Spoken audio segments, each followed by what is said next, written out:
পুনৰ এবাৰ মোৰ চেনেললৈ স্বাগতম। মই আজি এটা গুৰুত্বপূৰ্ণ ঔষধৰ বিষয়ে আলোচনা কৰিম। আপোনালোকে নিশ্চয় ডিসপ্লেত দেখি আছে Bestozyme Pediatric, আৰু এই Bestozyme Pediatricৰ ফুল ৰিভিউ দিম। প্ৰথমৰ পৰা শেষলৈকে ভিডিঅ'টো চাব। মই এই Bestozyme Pediatric সিৰাপ যেটো গুৰুত্বপূৰ্ণ এইটোৰ কাৰণে কৈছো, যিসকল ব্যক্তিসকলৰ পৰিয়ালত 1 বছৰৰ পৰা 6 বছৰলৈকে শিশু আছে, সেই সকল ব্যক্তিসকলে এই Bestozyme Pediatric ঘৰত ৰখাটো অত্যন্ত দৰকাৰী, অত্যন্ত প্ৰয়োজন। কাৰণ শিশুবিলাকৰ কেতিয়াবা খোৱা বোৱাৰ গণ্ডগোলৰ কাৰণে কেতিয়াবা পেটটো ফুলি যায় বা কেতিয়াবা পেটত বিষ কৰে, ডাইজেষ্ট নহয়, হজম নহয়। কাৰণ আমি যিসকল প্ৰাপ্তবয়স্ক বা বুজা শক্তি হৈ যায়, অৰ্থাৎ 14-15 বছৰৰ ওপৰত আমি খোৱা বোৱাৰ যিটো নিয়ম, সেই নিয়মখিনি মানি চলো, বা আমি খোৱা বোৱাত কি বস্তু খালে আমাৰ হজম নহ'ব বা কেতিয়া আমি এই বস্তুটো খাব লাগে, এনেকুৱা ধৰণে আমি বিবেচনা কৰিব পাৰোঁ। কিন্তু শিশুবিলাকে এই কথাখিনি বিবেচনা কৰিব নোৱাৰে। তেওঁলোকে যি বস্তু সন্মুখত দেখিব, খোৱাৰ বস্তু, সেইবিলাক খাবলৈ ইচ্ছা কৰিব, আৰু এইবিলাক খোৱাৰ ফলত নিয়ম যিটো আছে, খোৱাৰ টাইম যিটো আছে, কেনেকুৱা খাব লাগে, সেইখিনি বুজি নাপায় শিশুবিলাকে। তেতিয়া যিকোনো সময়ত যি বস্তু খাব বিচাৰে সেই বস্তুটো খাই দিয়ে, যাৰ ফলত কেতিয়াবা গেছ হৈ যায়, অৰ্থাৎ পেট ফুলি যায়, যেটো আমি সাধাৰণতে গেছ হোৱা বুলি কওঁ। আচল কথাটো হ'ল সেইবিলাক খোৱাৰ পিছত কেতিয়াবা হজম নহয়। তাৰ ফলত কি হয়, পেটটো এনেকুৱা লাগে যে ফুলি গৈছে বা পেটটো ডাঠ হৈ গৈছে, আৰু পেটত তেতিয়া অকমান মিঠা মিঠা বিষ কৰে।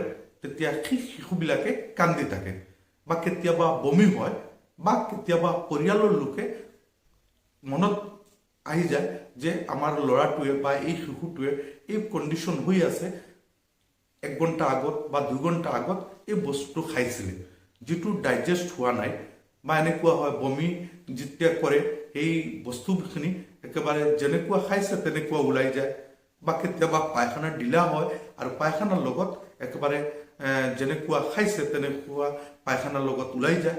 তাৰমানে ডাইজেষ্ট হোৱা নাই, হজম হোৱা নাই, সেইটোৰ কাৰণে হৈ আছে। সেয়ে এই Bestozyme Pediatric এনেকুৱা কণ্ডিশ্যন যদি হয়, তেনেহ'লে এটা শিশুক 1 বছৰৰ পৰা 5 বছৰলৈকে Bestozyme Pediatric সিৰাপটো খুৱাব পাৰিব। নিশ্চয় বুজি পাইছে। আৰু এই Bestozyme Pediatric সিৰাপত কি কি কম্পোজিশ্যন দিয়া আছে, প্ৰথমে মই আপোনালোকক দেখুৱাই লওঁ।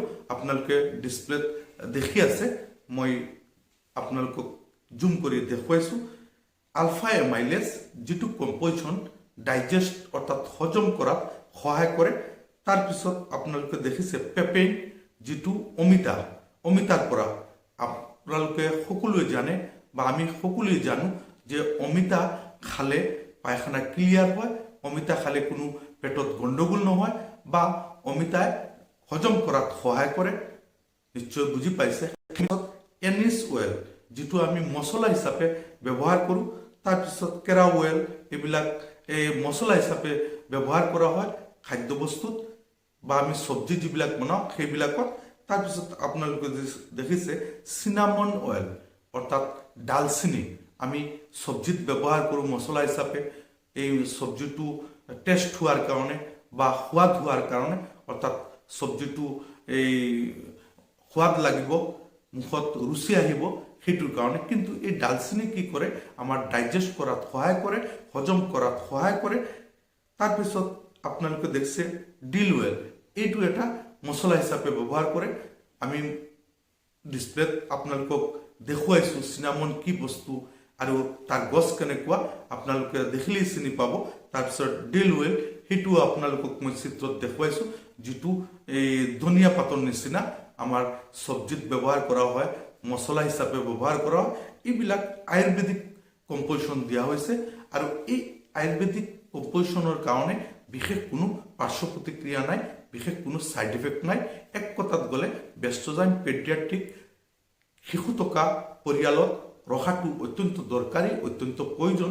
কাৰণ এনেকুৱা এটা ঠাইত হ'ব পাৰে আপোনাৰ ঘৰ য'ত এটা শিশুৰ ৰাতি যদি এনেকুৱা কণ্ডিশ্যন হয় যে পেটটো ফুলি গৈছে, কিবা খোৱাৰ পিছত হজম হোৱা নাই, কান্দি আছে, পেটত বিষ কৰি আছে, পায়খানা ক্লিয়াৰ হোৱা নাই, সেইটোৰ কাৰণে এতিয়া আপুনি চিকিৎসালয় নাপাব ৰাতি, বা এনেকুৱা ঠাইত চিকিৎসালয় আছে য'ত গ'লে ডাক্তৰো নাপাব বা ফাৰ্মাচীও খোলা নাথাকিব। সেই এই বেষ্টজাইম পিডিয়াট্ৰিক যদি ঘৰত থাকে তেনেহ'লে প্ৰাথমিক হিচাপে এই বেষ্টজাইম চিৰাপ খুৱাব পাৰিব, বিশেষ কোনো পাৰ্শ্ব প্ৰতিক্ৰিয়া নাই। এতিয়া এই বেষ্টজাইম চিৰাপ পেডিয়াট্ৰিক খোৱাৰ নিয়ম কেনেকুৱা মই আপোনালোকক কৈছোঁ। 1 বছৰৰ পৰা 2 বছৰ যদি হয় তেনেহ'লে 3 ml পৰা 3.5 ml লৈকে ডেইলি 3 বাৰ খুৱাব পাৰিব। খোৱাৰ পিছে পিছে লগত অকণমান পানী দিব। তাৰপিছত 2 বছৰৰ পৰা 3 বছৰ বা 4 বছৰ হয় তেনেহ'লে 4 ml কৈ 3 বাৰ খোৱাৰ পিছে পিছে খুৱাব পাৰিব। তাৰপিছত 5 বছৰ যদি হয় তেনেহ'লে 5 ml কৈ 2 বাৰ বা 3 বাৰ খোৱাৰ পিছে পিছে খুৱাব পাৰিব। যদি ড'জটো অকণমান ইফাল সিফাল হয় তথাপি বিশেষ কোনো পাৰ্শ্ব প্ৰতিক্ৰিয়া নাই, কোনো ক্ষতি নকৰিব। নিশ্চয় বুজি পাইছে। যদি মোৰ ভিডিঅ' ভাল লাগে তেনেহ'লে লাইক কৰিব, কমেণ্ট কৰিব আৰু শ্বেয়াৰ কৰিব। যদি নতুন হয় তেনেহ'লে ছাবস্ক্ৰাইব কৰিব আৰু বেল বটন টিপি দিব। তেতিয়াহ'লে নতুন ভিডিঅ' আপলোড কৰিলে সোনকালে পাই যাব। সকলো ভালে থাকক। ধন্যবাদ।